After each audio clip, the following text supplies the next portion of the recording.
Thank you so much.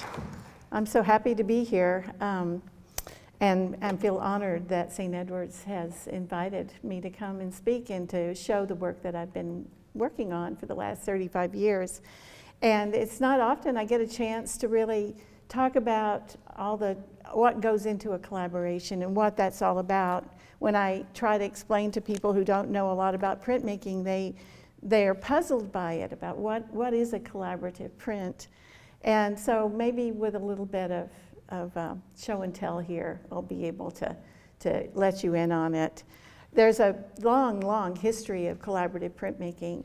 As long as there's been transfer of ink to paper, there have been artists and artisans who have wanted to work together to make that happen.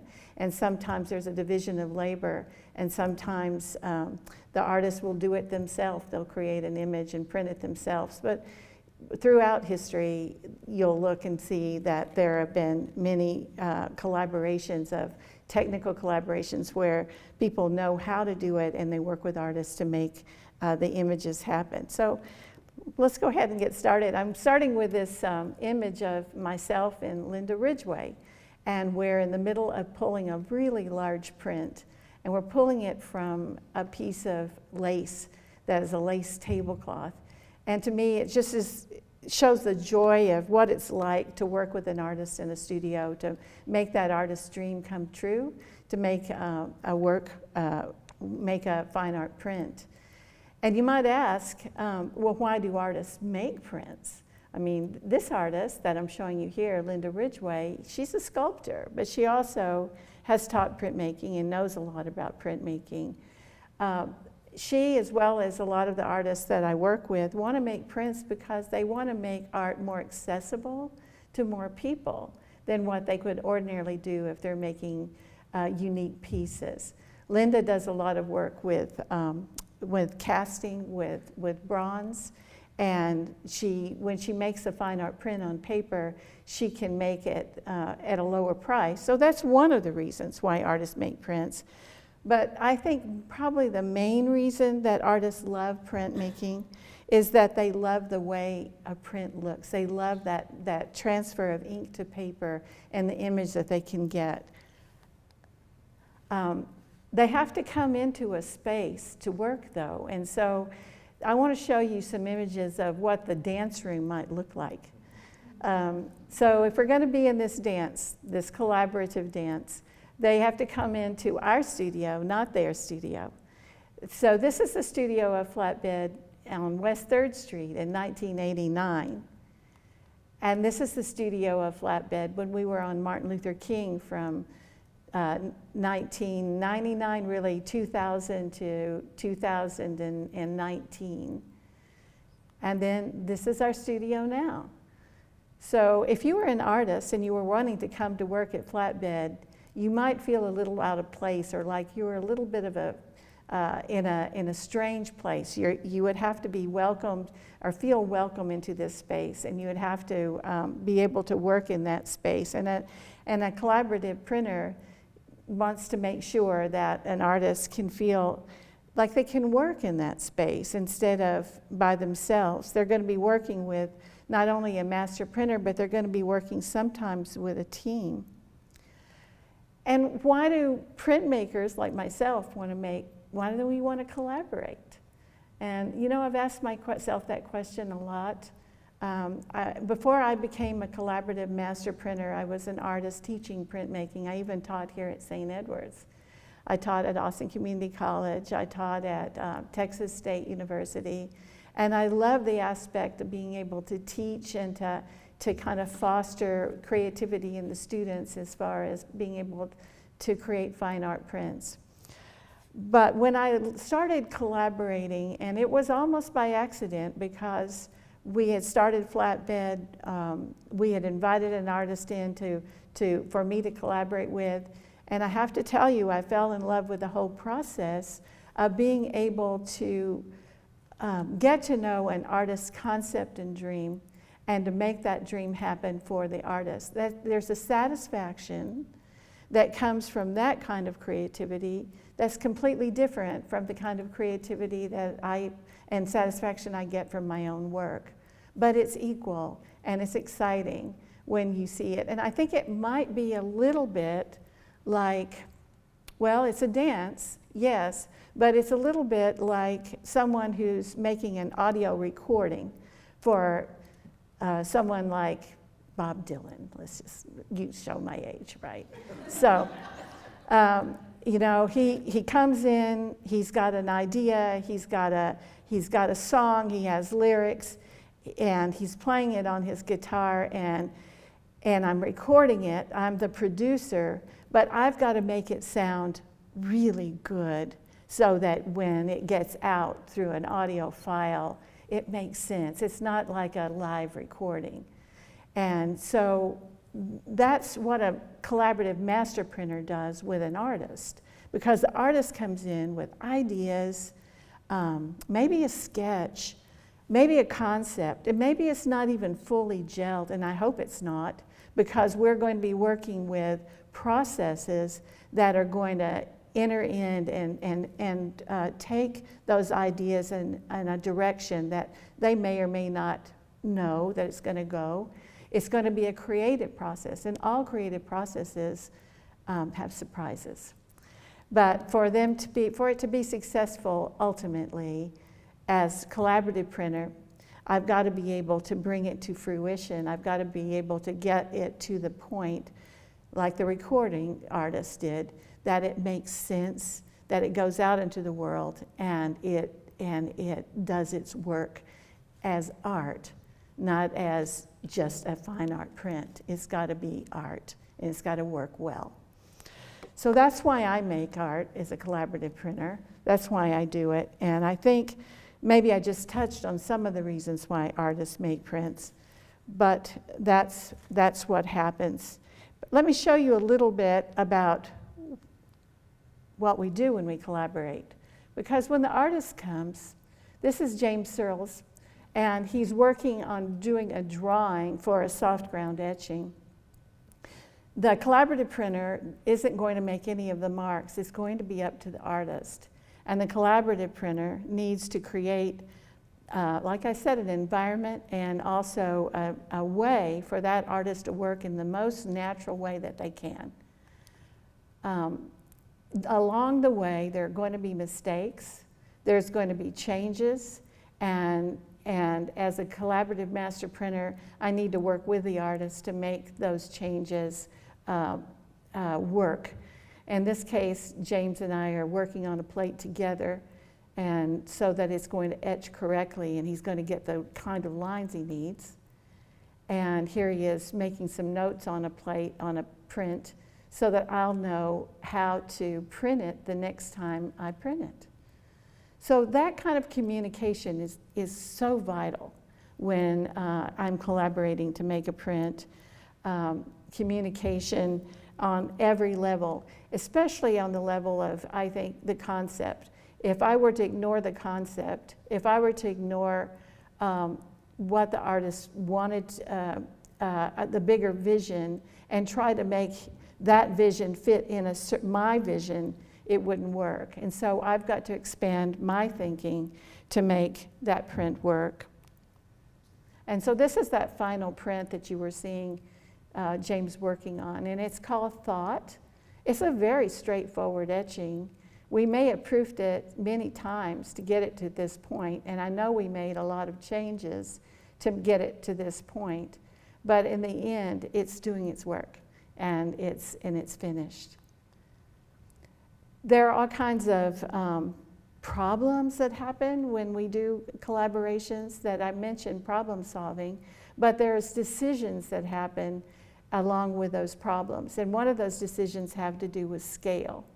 I'm showing you a photograph of Robert Levers, who I worked with early in the 1990s.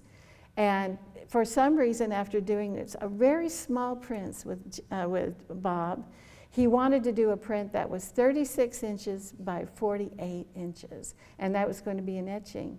I'd never done an etching that large, but if as master printer, or if we allow the artist to dream big, we can start to invent, and we can start to learn and grow as printers ourselves.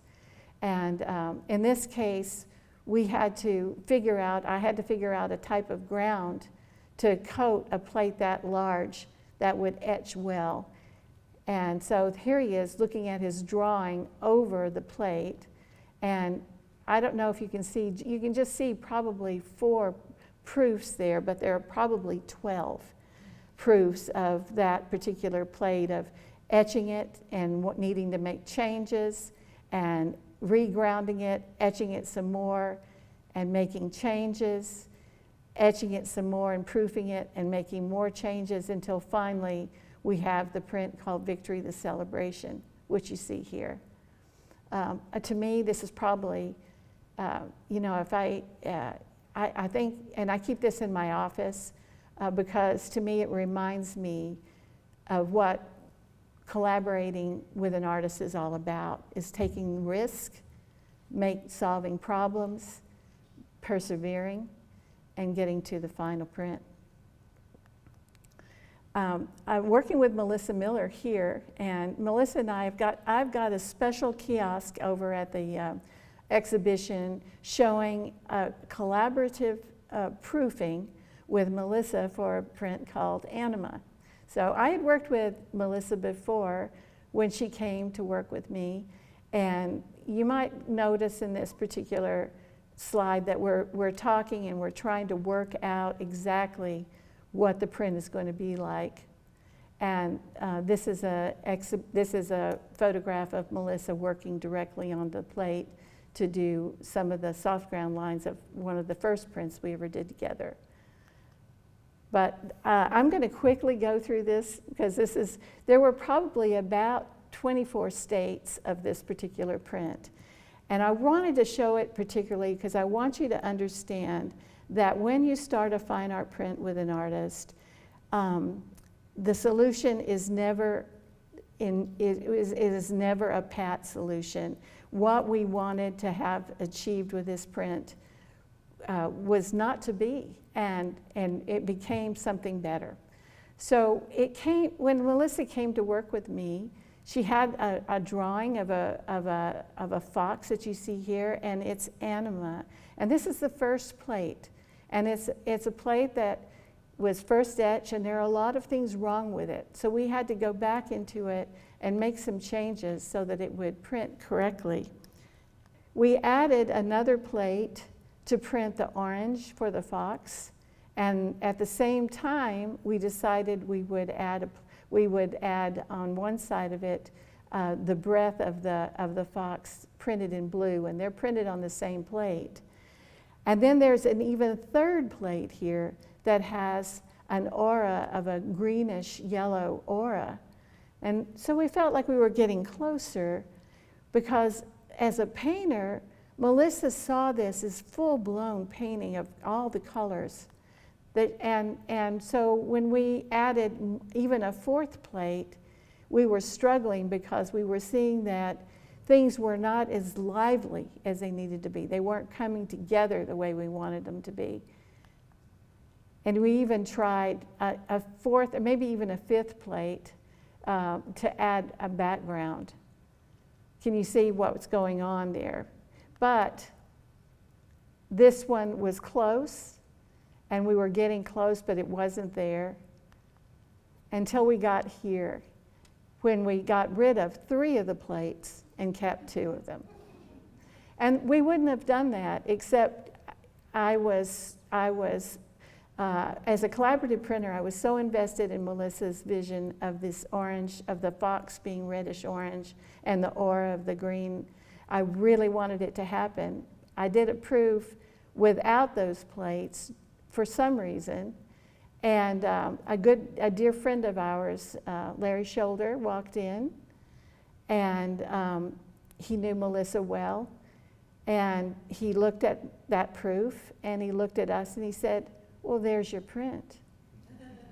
And the scales fell off because sometimes we can get so invested in what something is supposed to look like that it becomes so precious that we don't see where it could be even better, where less is even more. And so this is one of the biggest lessons I think I've learned as a master printer, is that don't beat it to death. Take my own advice about, take the process and see what it could be, take less instead of more. An elegant solution is not necessarily a complex one. Other kinds of challenges that I've had as master printer have been maybe conceptual. This is a print by Michael Ray Charles. Michael Ray came to me in 1994, and we decided to do a print together after he had done one with Texas Fine Arts Association. I wasn't familiar with Michael's work, but getting to know Michael, I started to understand why he was doing what he did. This is printed backwards. Here's Michael with the other print that we did together in the background. I wanted you to see that. And this is the plate. So if you make your letters right reading on an etching plate, they're going to print backwards. And so I explained that very carefully to Michael before I left him to go teach at St.Edward, probably. And I said, now, Michael, remember, make your letters backwards so they will print forward. And yeah, I know. So I came back, and they were not backwards. And Michael, why'd you do that? Well, it's all going to be back at you. And it all made sense then, because I got to know more about Michael. I got to know more about what his work was about and about his deconstruction of work created by whites but believed by blacks. That's what he said. And so it made perfect sense that deconstruction would create an image that could only be read in hindsight or backwards. Other types of real interesting things that I've learned from collaborating about that less is more thing is working with Billy Hassel. This was the first print I ever did with Billy, and Billy came to me with a project from the Nature Conservancy of Texas. And we did a lot of projects early in Flatbed for not-for-profits, wanting to create fine art prints that they could either gift to their supporters or sell to raise money for their organization. So the budget called for no more than 3 plates. So with this is not a photo etching. He's a painter. He needed to create a print that had a lot of color. So we created this print using only a hand-drawn blue plate, a hand-drawn yellow plate, and a hand-drawn red plate. And whenever I would print it, I'd proof it, and I'd print the yellow first, I'd print the red second, and then I'd put the blue on it, and it just bloomed into life.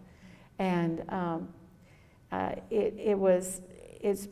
like to think it was maybe my experience, but I think it was really pure luck that I was able to get the kind of gradations of value in all 3 of those plates to come up with this amazing print. Other kinds of challenges I've had, this is Kyle Hawley, who recently worked with us over at Flatbed, and Alyssa Ebinger was helping me with this project, and I'll talk more about how our crew really participates in collaborations in a minute. But the challenge of working with Kyle came out of those same challenges of working with Linda Ridgway with fabric and printing from the fabric. The artist is there to put down and to compose at the moment, not ahead of time or not with thinking a lot, but just composing and then printing. It's an interesting project. We have one of her pieces over at the exhibition. This is the one, I believe, no, this is a similar one than what is over at the exhibition. So the fabric was inked up with many different colors, with a whole gradation of colors. You can see the gradation on the fabric she's laying down there. And then the fabric gives up the ink to the paper. So the different articles of clothing, or here in this case there's a bag, a small bag and a handkerchief are folded, and they are full of ink. And so when the paper is put over them and they go through the press, the ink is given up to the paper, and you get an image, and it's a unique image. Other times with fine art with collaborative printmaking, just like Michael Ray's print surprised me when I came back from teaching. I'll have an artist work with me, and I think I understand where they're going, and then they throw me a curveball. And so in this case, I don't have a proof of what this print looked like before it does now. But this is Therapy Bird by Lance Letcher, and it's over at the exhibition. This is what he sent me by text. He took the plate home, he took the grinder, and he ground away all of the etching on the outside of the, And so, Lance, what happened? Well, I decided I wanted to make this shape. But can you see the shape is sort of the shape of a head?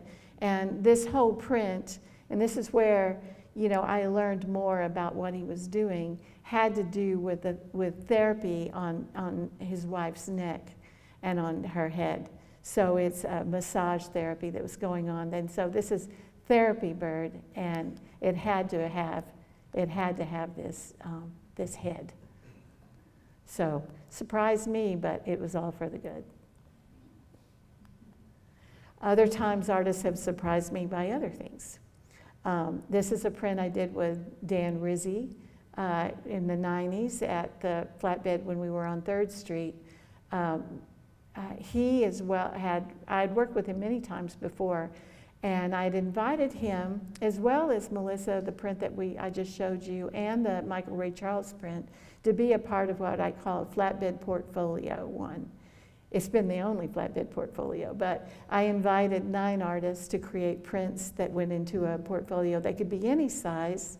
They could be done any way they wanted. They could be done in all kinds of methods. So Dan Rizzi wanted to do this etching, which is, I think it measures about 12 inches by 12 inches. So I came in one day, and I've given him this beautiful copper plate to start on. And he takes the plate and he puts it on the floor and he flings it across the floor. And if you look closely, can you see the scratches in the black plate? That's that. So he said, I just really wanted to start with something other than a clean plate. So it worked quite well. This plate, again, this is called Agua Fria, and the background is just one plate. So we were inventive in how we printed it by printing it with a technique called a la poupée, which is a way of printing more than one color on a plate at a time, kind of like in Melissa's print, where we printed the blue on one side and another color on the other side, the brown on the other.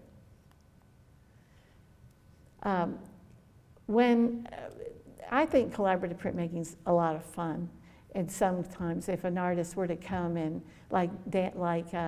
we had here, we had this Rage print by, oh gosh, I'm blanking, Terry Allen.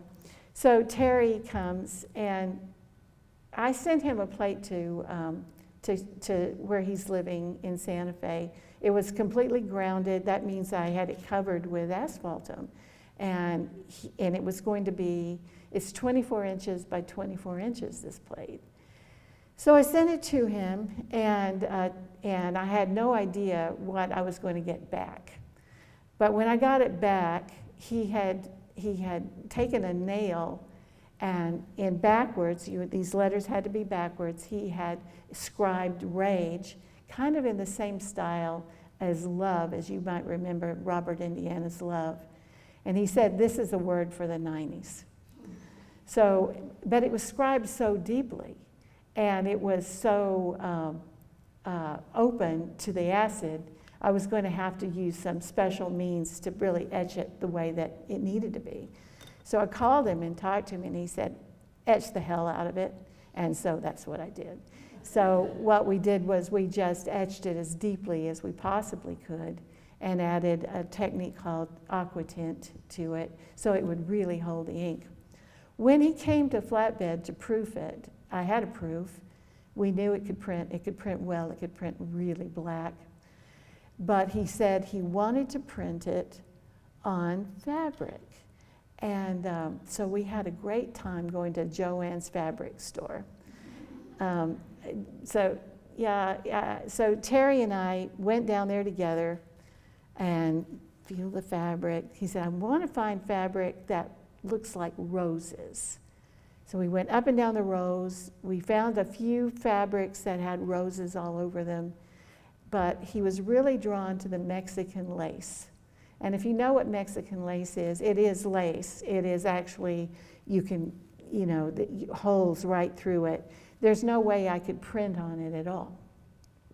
But he was really drawn to it, and we decided after proofing that I would figure out after he left how to get the lace on top of the print. Now, there is a community out there of collaborating master printers. I'm just one of many. And I called my friend Andy Rubin of Tandem Press and told him what I was doing. And that I needed to find out how to adhere lace to a piece of paper and over a print so it could work. And Randy had the solution because he had just worked with Judy Pfaff. So, yeah. So he said, what you need to get is pressure-sensitive Roplex, coat your print with it. It'll dry. It'll be clear after it's dry. Lay the lace over it, put some pressure on it through another plate, run it through, and it will be embedded into your print. So we did do that. And we did several versions. I only have one image of one. I did one with hot pink lace. I did one with even hotter pink lace with a yellow background, which I mixed a color pigment with the pressure-sensitive Roplex, and it would work kind of like seeing through a balloon over that rage. It was yellow with pink, and all of them were good. But this is the one that Terry decided to go with for an edition of 50. So, all right. Now comes in my printer, which was Jerry Manson, who was master printer of editioning at the first Flatbed over off of 3rd Street. He and I worked together all the time. I would do the collaborations. I would do a lot of the printing, and most of the time we'd print together. But in this case, because of some teaching engagements, he was going to print it himself along with an assistant. So Jerry and I rigged up a way for him to get the fabric over the print that he did and perfectly placed. Terry said, I don't know if you can notice it in the far left corner there, there's one rose that's very visible. He wanted it always to be the same rose in that corner. So it's perfectly doable. It just takes a system. And it takes somebody as patient as Jerry Manson was to go about doing it. Luis Jimenez is another one of those stories I could go on and on about, because this is an artist who is a sculptor as well. Many sculptors I work with, and he had done a lot of lithographs, but he hadn't done more than just a few etchings when he came to work with me, and I had invited him to be a part of the Flatbed portfolio. Most everybody else's print in this portfolio ranged from 12 inches by 12 inches or 11 by 16, enough to be on a 22 by 30 piece of paper. And Terry Allen's was in that too. It was larger, but Luis Jimenez wanted to take a plate that was 24 by 36 vertical. And so here we are. And I pick him up at the airport, and he has a slide of a drawing he's done. And the drawing has been done on a 30 by 44 sheet of paper, but the slide is, do you remember slides? Yeah. He said, okay, I want it to look like this. And so we have 5 days to work. I have the plates ready. I thought there might be 2 plates. There ended up being 3, and I had a 3rd plate on that I needed to get ready. So we went back, and thank goodness that Luis Jimenez was a man on fire and could work to 3 in the morning. And so we could ground the plate. He could draw. This is a soft ground. We had to use the same ground that I had figured out how to use for Bob Levers several years ahead before that. And he could do the drawing, I could do the etching, and within 5 days, we had a final proof. And that's because it was Luis Jimenez. And this is John Cobb, who happens to be with us today. So John and I, John's a painter, and I love his paintings, and I love his drawings. And I don't know how I ever got you, John, into the studio to work. But you did come in to work, and I did give you a plate that was 24 by, I think, 34 inches, something like that. And we decided to do it with a soft ground. We did many proofs with him adding lines, adding lines. This is called Thrasher Place, by the way. Adding lines, until we finally got it close, and he said, no, it needs to be cropped. So we cropped the edge of the plate, and then he said, I got to think about this, because I'm not sure it's done. And I said, fine, take all the time you need. You live here in town, right? So we'll think about it. 8 years later, John comes back and says, do you still have that plate? And I said, of course. And we pull it out, we pull out the proofs, and he said he knew what to do. So a little bit of dry point, a little bit of hard ground lines, it was done. And we did the addition. I'm glad you came back, John. It's one of my favorite prints.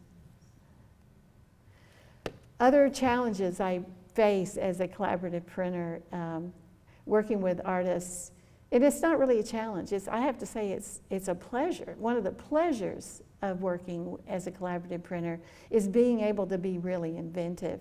And I worked with my master printer at the time, Alex Giffen. I did the plate for this particular print and did the proofing. But the artist wanted to create an EV, an edition varié, which meant everyone was going to be different. And so the artist went hard at work at creating pages and pages of all the patterns that you might see in these prints. There were 16 in the edition. You're just seeing 9. And then it was like dressing up one of those paper dolls. You know, we could just put it onto the image, and after it was inked, and print it, and come up with this gorgeous editions, varied editions of prints. And you know, I remember as we were pulling the prints, we'd get so excited because we never knew exactly what they were going to look like, and they were all good. So it's fun. I want to bring you to one more collaboration with another artist who was a great pleasure to work with, and Frank X. Tolbert too. And he's no longer with us. He passed away last year. But in 2014 through 2016, we worked on 8 color etchings, large color etchings of birds. I think and I haven't talked about this so much, you know, because as a collaborating printer, to be able to do this work, we've got to have some sort of funding to pay for what we're doing. Often that's done by contract printing. Sometimes it's done by just splitting the editions afterwards and selling them and making enough money to pay for what we've just done. But in Frank's case, with such an ambitious project, he had a patron. And that patron believed in what Frank could do, and he believed in us, and he believed in me. And so he came to me and said he really wanted to underwrite a project of 8 Texas birds with Frank Tolbert. And so we began.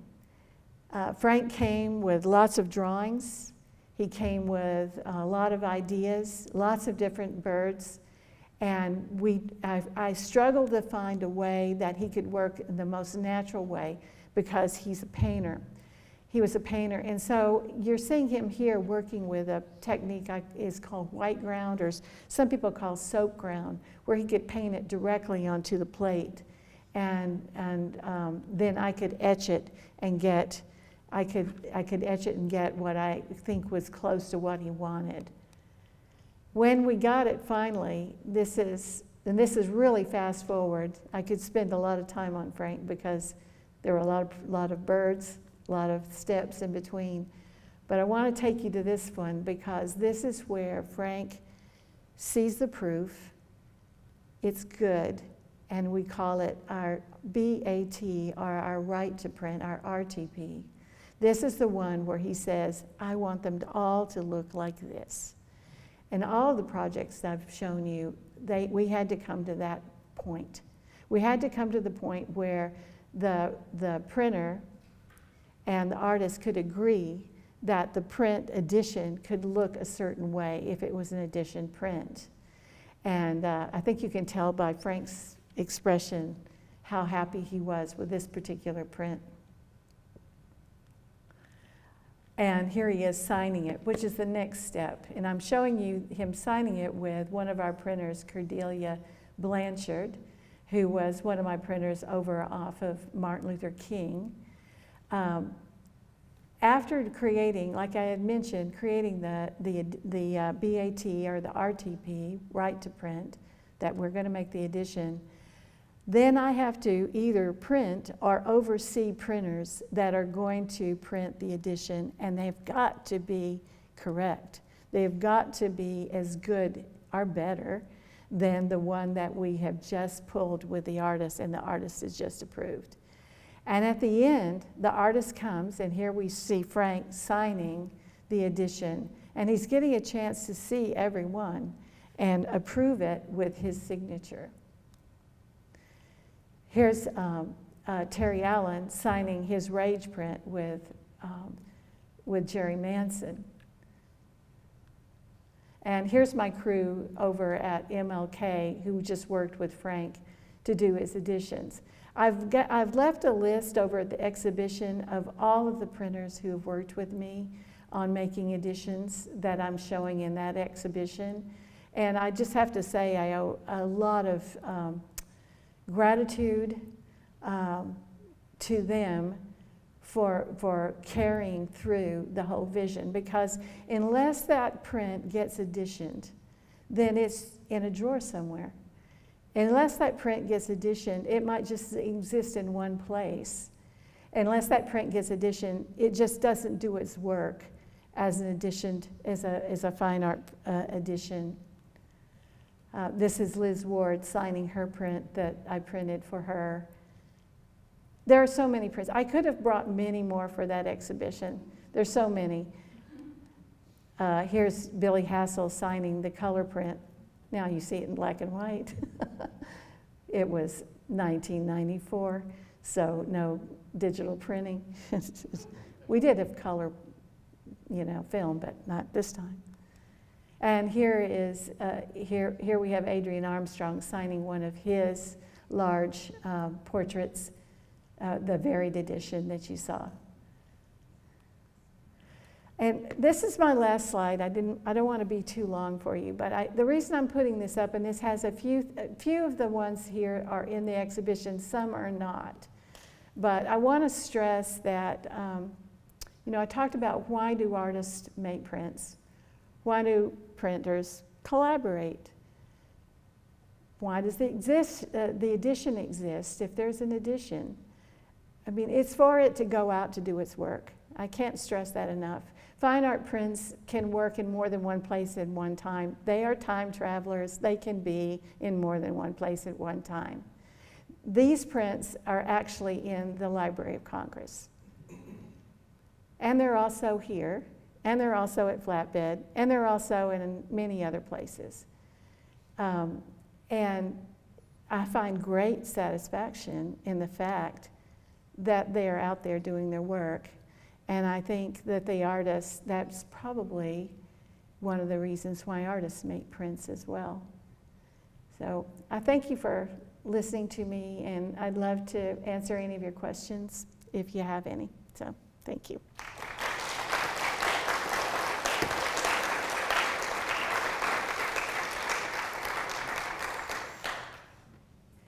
Does anybody have any questions? So you say you work with people that are painters, people that are sculptors. Are they frustrated, flabbergasted, amazed by the process because they're going from one medium to a whole other one? All the above. How do you set expectations, and when do they know that's the one? We know that's the one when we pull it, and it works. You know, sometimes I tell people it sings, because it just comes together. And the artist knows it as well as I know it. I'm an artist, they're an artist. We know it's working. It feels complete. And yes, all the frustration, that's par for the course. Flustration. But also exhilaration when we solve a problem or when we get something to work. Yeah, all those things. And that's what makes printmaking exciting to me. Any other questions? Yes? Can you talk about how you became a master printer? How did I become a master printer? By accident. And I think it had a lot to do with teaching. Because when my philosophy as a teacher always was not to impose my aesthetic on students, but to see where they were going or see how they think, and try to make them blossom as artists in whatever medium they were working in. And if it was printmaking, I felt like I could really help them blossom there. And so after doing that for so long, when I started, and like I said, my collaboration, I didn't see it coming. I wanted to start Flatbed to be a community shop. I had an artist who came in who wanted to collaborate and make a print. And it just so happened that artist loved to experiment. This was Jack Hanley. And he was a painter who liked to do outrageous things to his paintings. And so I could do outrageous things with him making a print. And I had more fun than I'd had in a long time doing that particular collaboration. And then everyone afterwards, I learned something else. And I couldn't stop.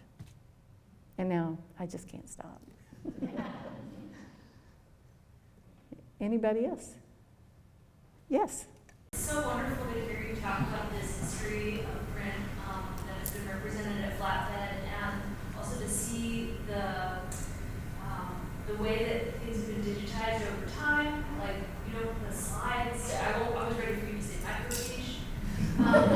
But I do have a question. Sure. I think I just lost it, but it had something to do with, like, where do you see this medium, which I'm a printmaking professor too, sorry, I'm going to ask one of those type of questions. Where do you see it going?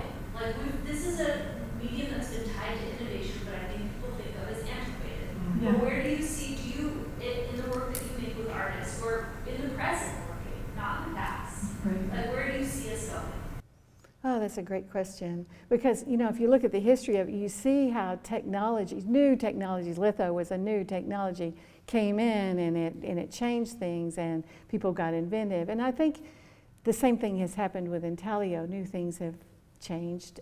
Now in fact, I've used digital combinations with just to make the art. To me, it's all about making art. And I think printmaking, it's very important for students and other people to experience it, but are also missing out on a huge medium that they could have a whole vocabulary in. And I think I believe it'll continue going. I think it's going to morph into more intersection of all the different kinds of digital printing with etching, with litho, with, we already use sort of CAD systems sometimes to create woodcuts, and I think it's really exciting. As long as the artist is there to make art and not reproductions, as long as they use any kind of process to create additions that are going to go on and work in the world. That's where I think it's going. Yeah.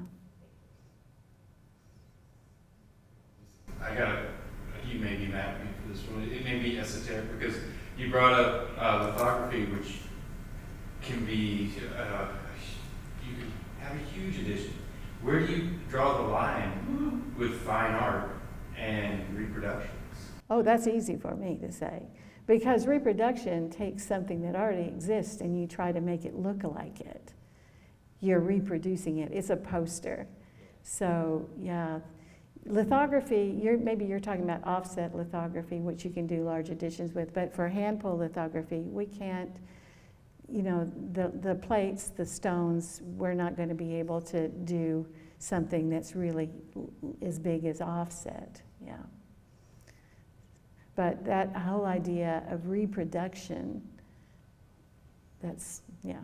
Is there a breakdown of the medium that you can only print so many copper, wood?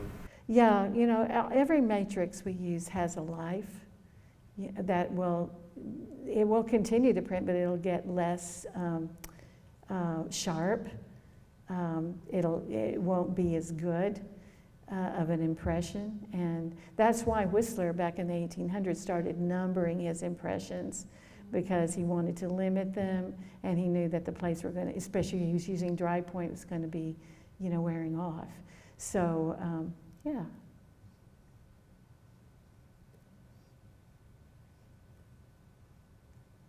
Yes? Before you were really able to attach to print as the way that you would be doing your art, what experiences did you have that made you decide this is the way that I want to interpret my mind and other people's minds in the world of art?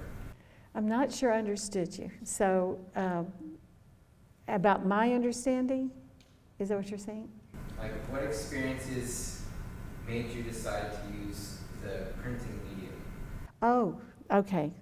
I think when you're I assume you might be a student here and you're taking lots of different media. You're working with ceramics, you're working with sculpture, you're working with drawing, maybe watercolor or oil paint.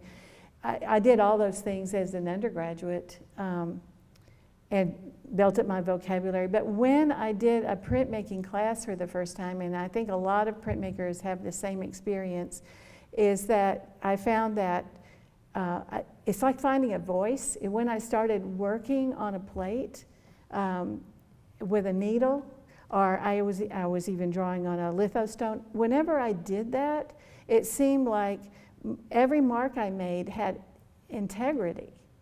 It meant something. It wasn't a filler. It was real to me. And so it was like I found a voice. I found it there in printmaking. And I don't know why or how. It's just the way I'm wired. I've always loved the transfer of. I love process. I love sculpture. I like the transfer of ink from one surface to the other. I've always liked that, so I'm not surprised at it. Thank you so much.